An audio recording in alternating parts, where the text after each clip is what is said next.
I was born Brad Hirsch, but these days I'm known as Bao. And yes, I've carved a life out here in Vietnam. I grew up in America and have had a very successful and wonderful time there. But these days, I really feel as if Hue is my home. I've been here for the better part of a decade now, but will be here for life.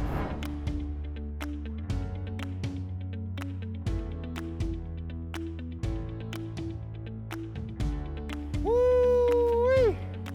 What a great time to be alive, huh? So I've been all over the world here for over 20 years. Yo fui a Lima, Perú, como voluntario y aprendí castellano. Desde ahí, decidí que quería aprender la lengua portuguesa. Sería mi próxima aventura. 我学习普通话，我住了台湾1个月。我 studiato l'italiano autonomamente per anni. ผมไปประเทศไทยฝึกหัดมวยไทยแล้วเที่ยวเวียดนามหวังถูกบายกว่าทอด And I've always been looking for the perfect country to settle down and to always call home. And I gotta say, Vietnam is it. Yeah, these days I've got a wife here, a life here, a house here, and absolutely a future here.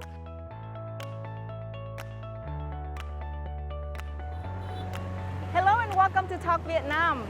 This week we bring you to Hue City, the former imperial capital of Vietnam, where our guest today, a world traveler, decided to settle down for good. Hi, Brad. Wonderful to have you here, Lena. Well, we got a beautiful cruise in front of us today.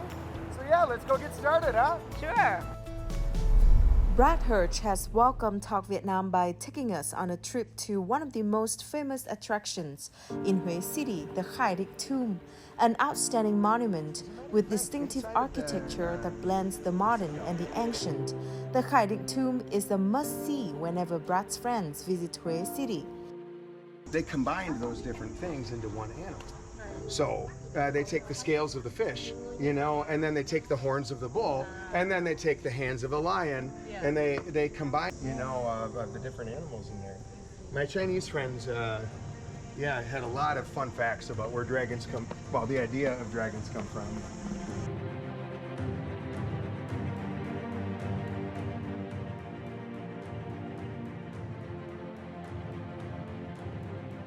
Brad shares many fascinating stories about the site, showing his unique understanding and affection towards this tranquil and historic city. Well, thank you, Brad, for joining us here on Talk Vietnam in Hue City. Yeah, you bet. I absolutely love it here, and I really appreciate the fact that you guys wanted to meet here at the Hương River. Yeah, I think it's so beautiful. Yes, ma'am. So, the tour that you have to King Khai Monument, to whom and why did you start such kind of tour here? Well, I've always enjoyed bicycling in general. In fact, I spent the last 5 years bicycling all around town, and of course, not only seeing the parks develop, but also going to a lot of the monuments on the countryside. And I think that there's a lot of iconic spots around Hue City that aren't often talked about.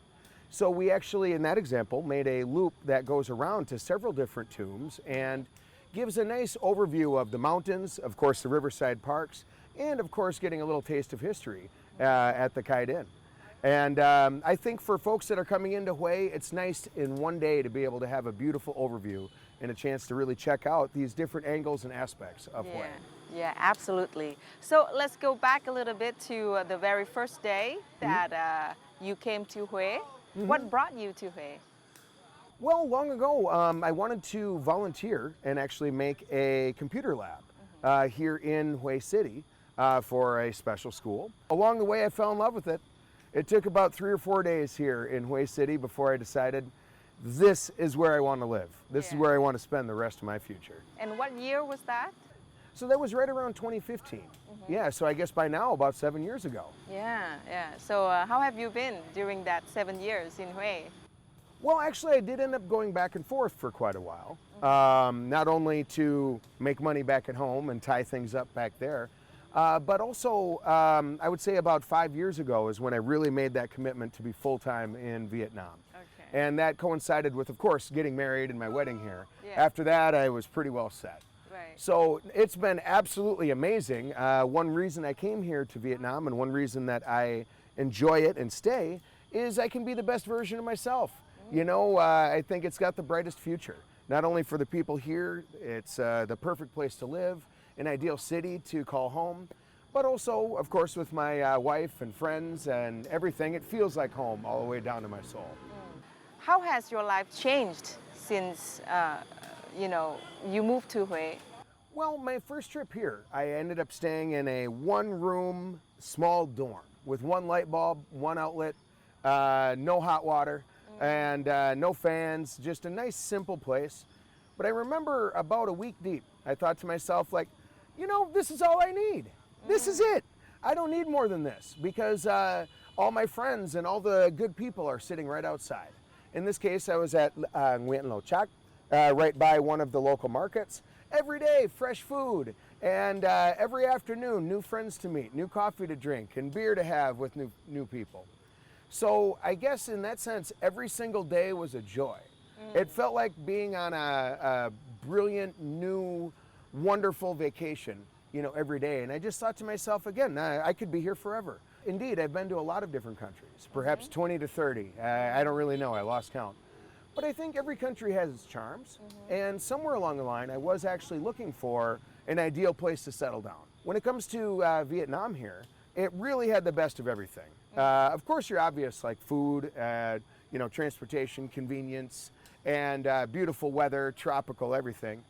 But deep down, it was the people. The fact that I can go anywhere around town and spend an hour with a new friend, look someone in the eyes, and really enjoy myself and really connect as a person. And of course, learning the Vietnamese language was an absolute joy as well, and one of the most fun languages I've ever learned. Yeah. And so as soon as I started my journey learning Vietnamese, I realized, like, this is the language I want to really focus on and dig in on.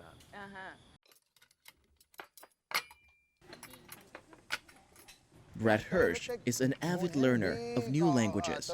After living in Vietnam for 10 years and being a self-taught Vietnamese learner, Brad has found a creative and rapid approach to assist others in learning Vietnamese.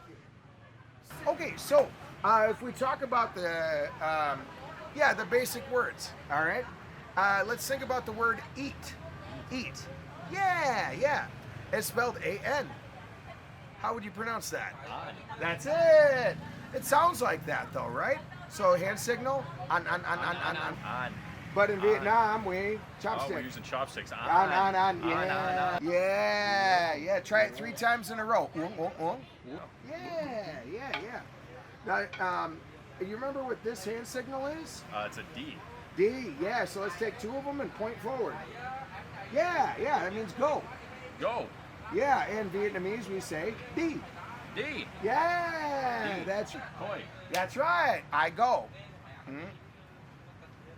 Toi bon. Toi. Close. What letter is this? Toi D. Toi D. That's it. 10. Yeah. It uses 10, sign 10 language D. and homonyms Okay, so that learners can hear the remember keywords word and for answer name, quickly. which is Brad also wants people to have fun while learning Vietnamese through short, interesting conversations. good. Awesome. He is able to put it like I understand in English. He's good at verbalizing and making me remember, something relating a word to in English about how it sounds in Vietnam. Bon, Yeah. Nam. Good.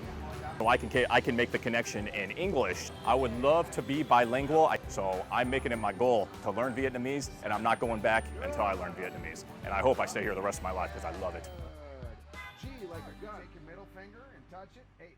You learn Vietnamese, and then you understand more about the Vietnamese culture and Vietnamese people. So how your life has changed since you moved to Hue? I would say the biggest thing is time and ability to focus on what I would like to focus on. To say this another way, when I was back in the United States, I worked a lot. I enjoyed it. I was a As an salesman in that engineer. case. Okay. And I did a terrific job and was very successful at it, but I had very, very little time, meaning time to do new projects, even time to spend with my friends and family. Yeah. As one quick example, if we think about like paying for a phone bill, Right. in America, that's over $100. A lot of people have to work 10 hours a week just to pay for their phone bill. Yeah. But here in Vietnam, I have to work about 10 minutes 10 minutes a month, Yeah. in order to have enough money to pay for that. So all of a sudden that's 10 extra hours that are freed up a month. Right. But we start running down the list. I don't have a car anymore. Don't have this anymore. Don't have to worry about all the insurances, all the extra things, the heat bill.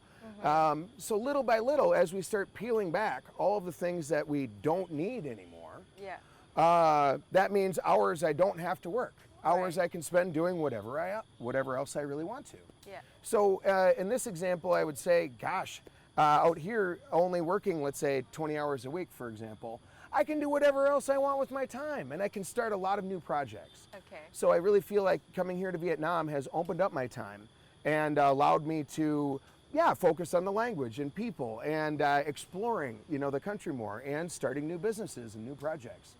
So again, I would say that I'm able to become the best version of myself. If there's something that I dream up that I really want to do, I can do it, and I have done.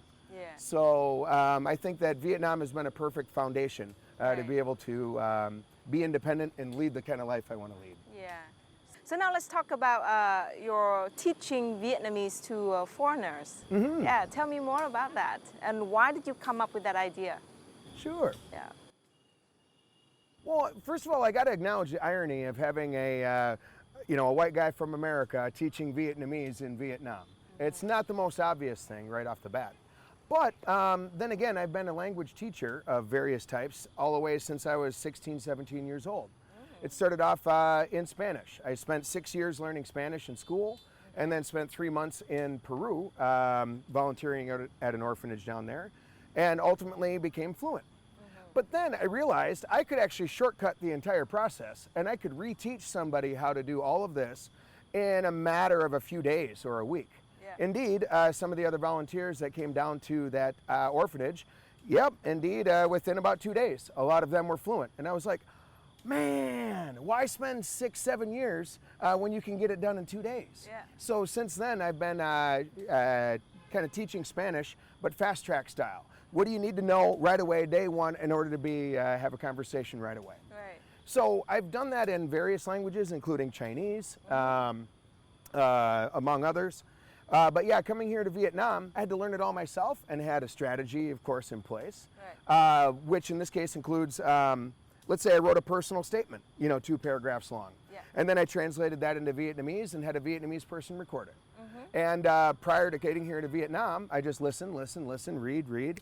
And I basically taught myself literacy, from that. And Okay. my first day when I got here to Vietnam, hey, xin chào, tôi tên Bao, tôi đến từ Mỹ, tôi thích xem bóng đá. And they're like, you must have been here for years. I'm like, oh, no, $5 on Fiverr. Yeah, and got it. Yeah. The top 20 verbs and adjectives that you need, how to count and so forth. All those basics that you need day one. So actually, since then, right after I learned it, the first folks that want to learn Vietnamese I run across, I just show them my method. Yeah. And in most cases, within an hour or two, they're already rocking. And we can already go shopping, can already accomplish something. Yeah, it's so cool. Well, I mean, a funny, interesting example, there was one of the gentlemen I worked with for 3 hours. He started from 0, can't count to 10, and at the end of 3 hours, so we do the top 5 questions that all Vietnamese people always ask you, the numbers, and probably top 10 words. Yeah. And interestingly enough, we were with another gentleman who's learning for 3 months Vietnamese by the book. Pronounce again, pronounce again, pronounce again. Right. And while we were at the coffee shop going up to pay, my guy was like, xin chào, mấy tiền. Oh, okay, 100.000, phải không? Okay, tôi có 200. The other guy was like, cham? Bon chup? What? I didn't learn that yet, sorry. It's like, if you just spend those first few hours on the absolute necessities, Right. you can do it terrifically well. So I enjoy blowing people's mind. If they've never learned a language, I'm old, I'm bad at this, I'm tone deaf, I'm whatever excuse they've got. An hour later, they're rocking. Yeah. And that's enjoyable to me. Yeah, right.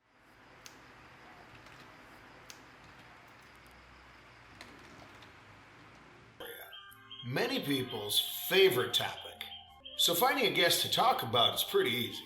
However, I wanted to find someone extra special for you. Someone who pays attention to and appreciates the subtleties of Vietnamese food like I do. My guest today is Paul Kennedy. He was a professional chef back in In America. addition to being a guest on several TV shows, teaching English, and joining social activities, Brad Hirsch also devotes time to his online podcast. The key focus is to increase machine utilization. This way, he can listen to the stories about how foreigners enjoy life in Vietnam. Brad says the guests on his podcast shows are not celebrities, but successful in their own way. Although they are ordinary people, they can inspire the audience with their wonderful life experiences. Welcome to the Radical Traveler Podcast, coming at you from Hue City, Vietnam.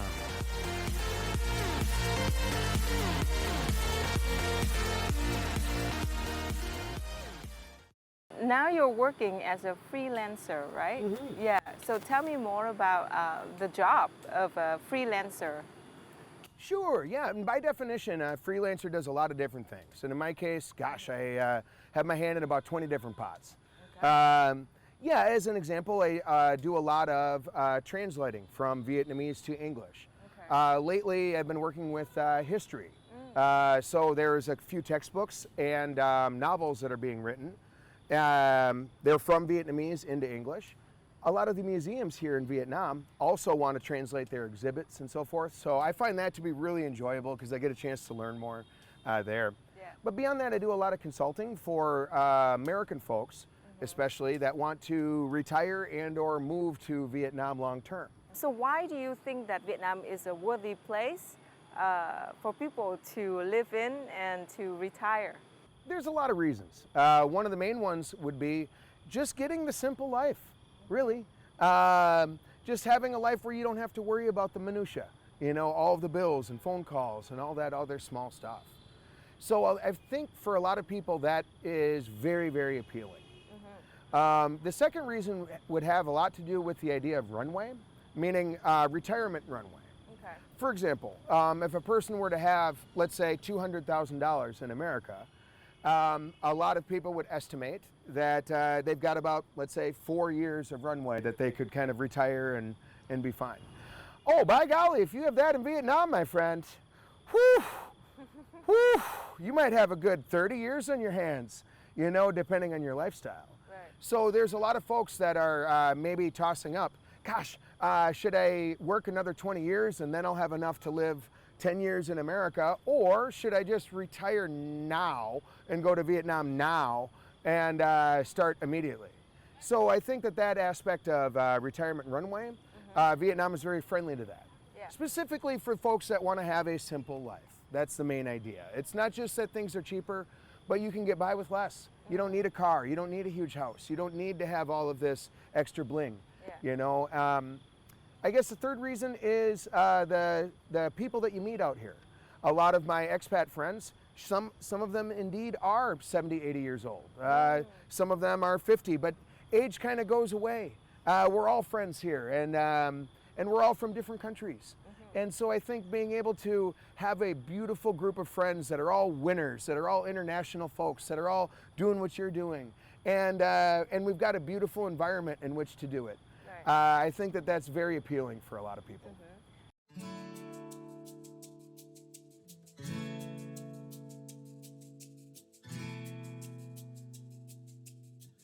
Born in Wisconsin and raised in Minnesota, in the United States, Brad Hirsch graduated from college with a degree in information technology, became a programmer, and then a salesperson. However, working in a restrictive environment isn't his cup of tea. As a person who likes to experience life, Brad traveled to many countries around the globe. But it was Hue City that proved to be the destination of a lifetime. He married a Hue woman, Miss Nguyễn Thanh Lai, in 2017. And he considers his visit to Hue a great decision that brought him a happy and peaceful life. Brad likes to cycle with his wife each morning to admire Hue's peaceful beauty.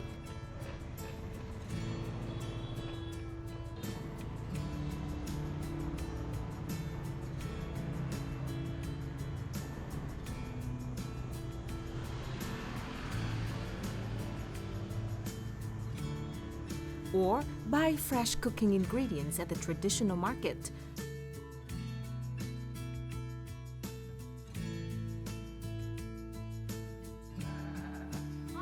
Sometimes they visit his father-in-law's home to soak up the cozy atmosphere of a Vietnamese-style family meal.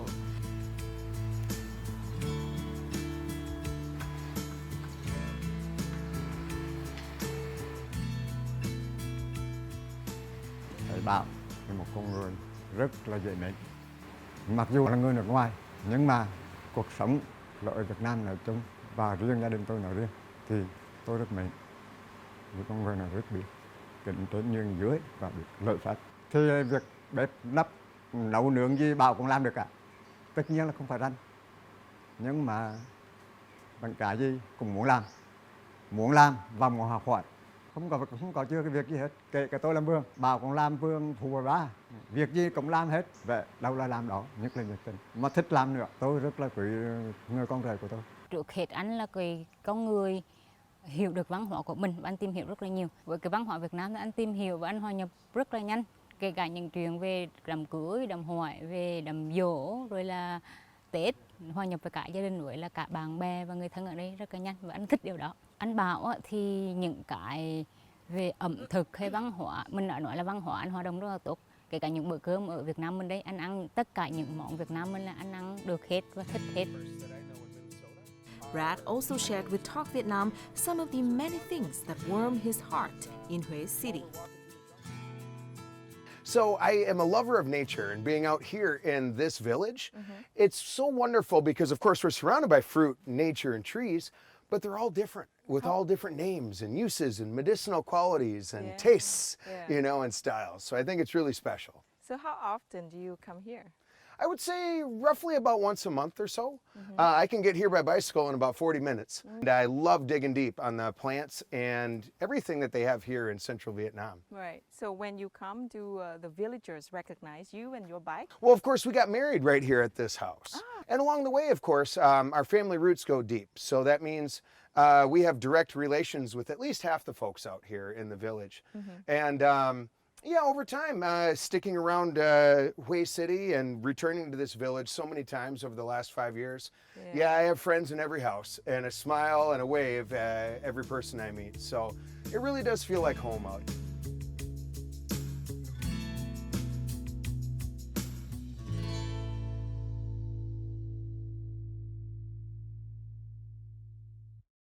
We followed you and your wife to your parents-in-law's house in Hương Thủy district.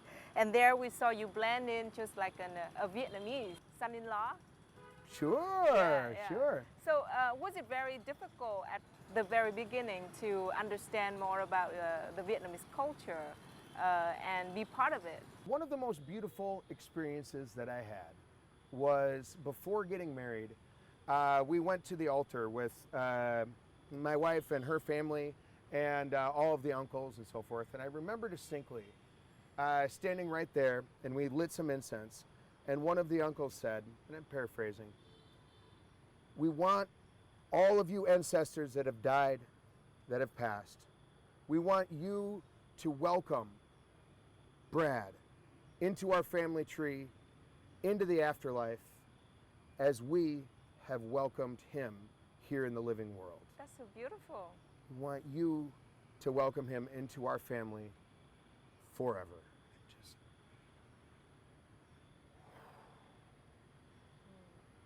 I gotta say, it was one of the most moving experiences of my life. You know, and becoming part of a family, and thinking to myself, yeah, when I die, I'm gonna die in Vietnam. I'm gonna get buried here. You know, next to my wife, I'm gonna be part of that family tree. So I would say that there was nothing in the way or nothing that held us back from having a beautiful relationship. And along the way, when I do spend time with the family there, I enjoy that sense of identity with them. You know, I'm part of this family for life.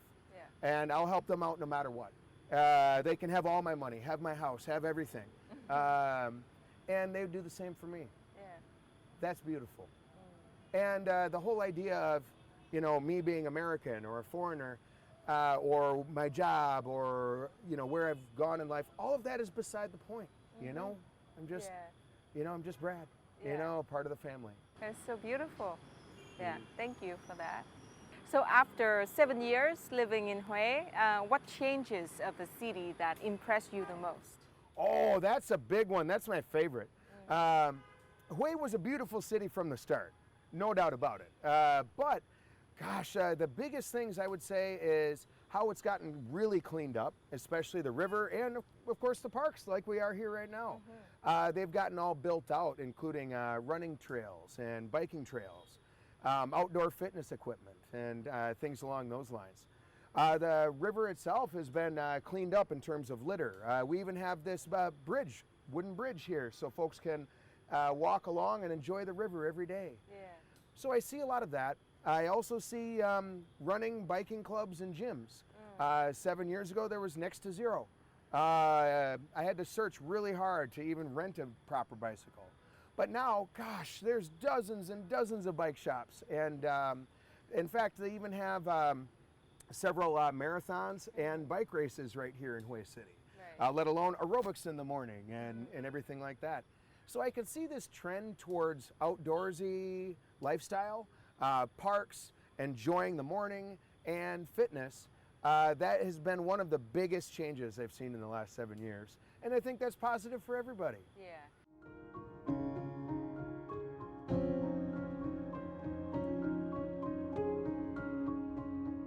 Brad Hirsch and his spouse visit Đức Sơn Pagoda every month to carry out charity work.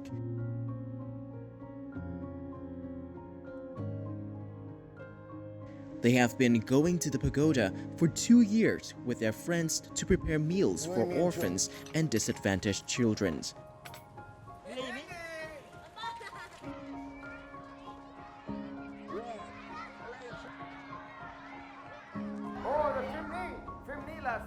Bảo người rất là hòa nhập quê hương chúng ta, sống rất là giản dị và là biết thương người. Người trong nước cũng như ngoài nước, nhất là Bảo thì đã là về gắn bó quê hương xứ Huế rồi mà có trách nhiệm với cộng đồng.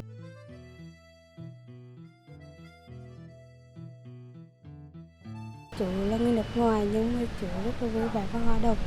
Mỗi lần chú Bảo tới thì tụi con thường hay chạy ra ôm và dắt chú Bảo vào chơi. Thì tụi con rất vui. Chú Bảo rất là hài hước và vui nhộn. Tính cách của chú thì rất là vui vẻ. Brad views this as a special experience because he feels the joy of caring for others and sharing the little things in life. So Brad, you and your wife pay a monthly visit to Đức Sơn Pagoda, right? How do this trip mean to you and your wife? Yeah, I always enjoy those trips out to Đức Sơn. Of course, my wife does have history, out there. Spent a lot of years, at that particular orphanage. So I enjoy talking with the nuns, but also enjoy playing games with the kids. And really what we're offering folks is not only a meal, but a proper meal, something delicious, something wonderful. And along the way, I think a visit. A lot of these kids know that we're actually paying to buy the food and actually taking time out of our day to come and visit and hang out and high five, with folks. So I think that that kind of experience helps me be a more grounded person, but also it's just raw enjoyable. And it's a charity that a lot of folks have decided to throw money at and want to offer some support for this monthly meeting. And I think it's a wonderful experience all around. So you talked a lot about how you enjoy riding bicycle in Hue. Tell me more about it. I would say that that's one of my biggest joys out here is getting a chance to go around and feeling the breeze. And I believe if you go a little more slowly, you can look into the eyes of everybody as you're going by, read every sign, and smell everything and stop more readily. Right. And for that matter, travel through the parks as opposed to being stuck in traffic. So I think that the lifestyle that a person has with a bicycle is a more beautiful, calm, but also deeper, experience than you would have, just zipping motorbike by motorbike. Right. And I like to point out to folks as well that, gosh, Hue City is very ideal, because crossing from all the way on the west side, way out in the countryside in the rice field, across the whole city until the east side, rice fields, 15, 20 minutes. Shoot, that's about as far as it gets. Right. So in that sense, it's a very accessible, city. And I really like the point when you said that you have everything here. For example, if you want history, and like a slow pace kind of living lifestyle, then you have the here, right? And then if you want a business and manufacturing, then you have, an area for it. Can you talk more about that? Sure. We have this idiom in English, what color is a diamond? Which is kind of a funny way of saying it because really it's clear, but depending on the angle you look at it, it actually has every color, right? And I think Hue is very similar to that. So when folks say, oh, it's a sleepy, quiet town, yes, it is, if you want it to be. Yeah, oh, it's a beautiful, romantic town. If you ask Korean folks, they will say it's more beautiful than Venice and the most romantic place in the world. You're right. If folks say, oh, it was fun to party there. Yes, it is, you're right. Yeah, and if you like history, yes, we've got that. So in that sense, it does have something for everybody out here. Okay. And so through our biking tours, that's what we want to be able to show is, see the river, see the history, and see these changes, and get a chance to really taste all flavors of the rainbow. And so, I think Hue is a perfect city as far as that goes. Okay. If you can jump from one side all the way to the other, cross the whole board in one move, sweet. This is not just a place to meet friends for a coffee. For the past 2 years, it has also been the venue for Brad's Friday Coffee Club, when members catch up for an English lesson. In addition, the weekly meeting is an opportunity to discuss various topics and play games. Thực ra mình ở nhà thì mình dạy cho con nhỏ mình tiếng Anh, nhưng mà mình có nghĩ rằng là nó sẽ tốt hơn nếu như mà nó được tiếp xúc và nó được tắm trong cái môi trường của người bản xứ. Do đó là mình mang con đến đây. Thứ hai nữa là mình cho con nó tập cái thói quen là tự lập và tự tin ngay từ nhỏ. Một vài bạn người Việt có thể đến đây để nghe tiếng Anh, học tiếng Anh hoặc giao tiếp tiếng Anh để làm cho tiếng Anh họ tự tin lên. Nhưng vài người Mỹ hoặc là những người nước khác thì họ cũng có thể đến đây, họ học tiếng Việt. Thì Brad sẽ thương lông những câu chuyện, những cái kiến thức mà Brad thu nhặt được sau chuyện làm một cách kiểu dễ hiểu. Sau đó là sẽ cho mọi người, cho nên là buổi giao lưu nhưng mà có thể học hỏi được rất là nhiều. Cho nên là thực ra thì cách này thực ra là rất là hay, đó là học như là không học, mình chỉ giao lưu thôi, còn kiến thức thì nó sẽ vào người mình một cách tự nhiên. So Brad, you've traveled for 20 years, right? Before you came to Hue. And you can speak 6 different languages. What made you decide you want to resign here, spend your life here in Hue, and this is your, should I say, second home now? Yeah. Oh, sure, and actually that's on the list of those questions that are really hard for me to answer. When folks ask, how many languages do you speak? Or how many countries have you been to? I'm like, I don't really know, right? I probably dug in and studied a little bit, perhaps 20 to 30 different languages. When it comes to studying different languages, over time there's certain similarities and patterns, but the truth is, you could drop me off in any place in the world, middle of the hills of India, and I tell you what, within the first few hours, I'll have the numbers figured out, I'll have the basic greetings figured out. Okay. You give me a couple hours online, I'll have the writing pretty well figured out, and I'll be meeting people and shaking hands by noon. I'll be having dinner with folks and having beers, by that evening. Yeah. So really, I think the ability to be adaptable and to learn any language, I think is the most important, and I think worth focusing on. So that methodology, really. Yeah. But along the way, though, when it comes to Vietnam, I enjoy the variety, of the different accents and expressions, that they have out here.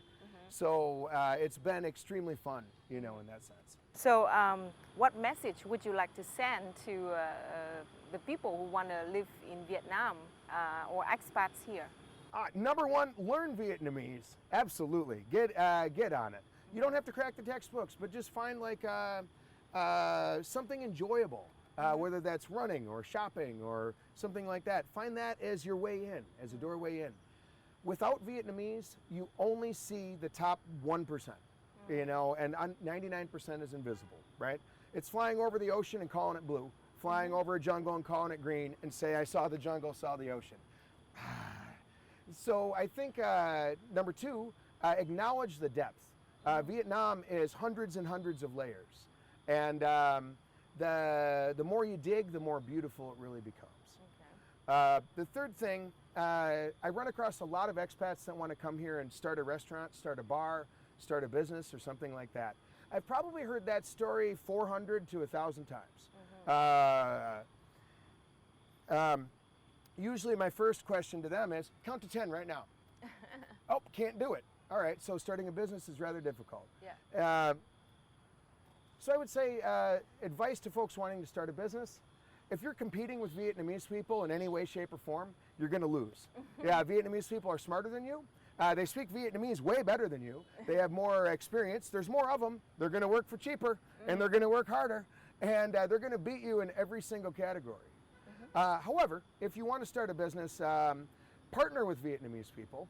Oh, and then you win every time if you have a nice network of folks. As an example, if you want to make wedding videos here in Vietnam, you're going to lose.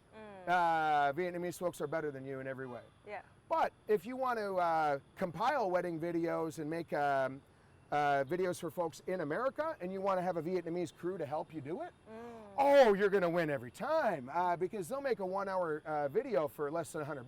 Yeah. Yeah, and now you can sell it in America for 1,000 or whatever you want. Right. So if you partner with Vietnamese people and you make friends and you shake those hands, oh, you're going to be successful in any business no matter what. So those would be my big pieces of advice. Okay, very useful tips for expats who intend to live in Vietnam. Hopefully.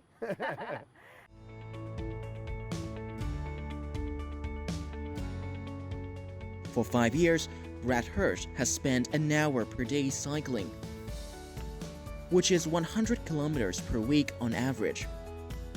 Cycling at a slow and comfortable pace enables Brad to admire the scenery and protect the environment at the same time.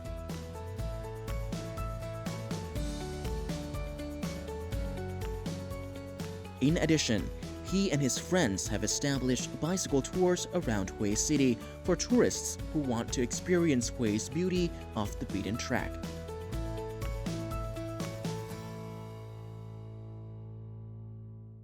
So what's your future plan? Oh, there's always thousands of future plans, actually. You know, the beauty of being a freelancer is you get time to think, you know, think up new ideas. I have a lot in mind, especially on expanding bicycling and teaching and a lot of the main endeavors that we have here now.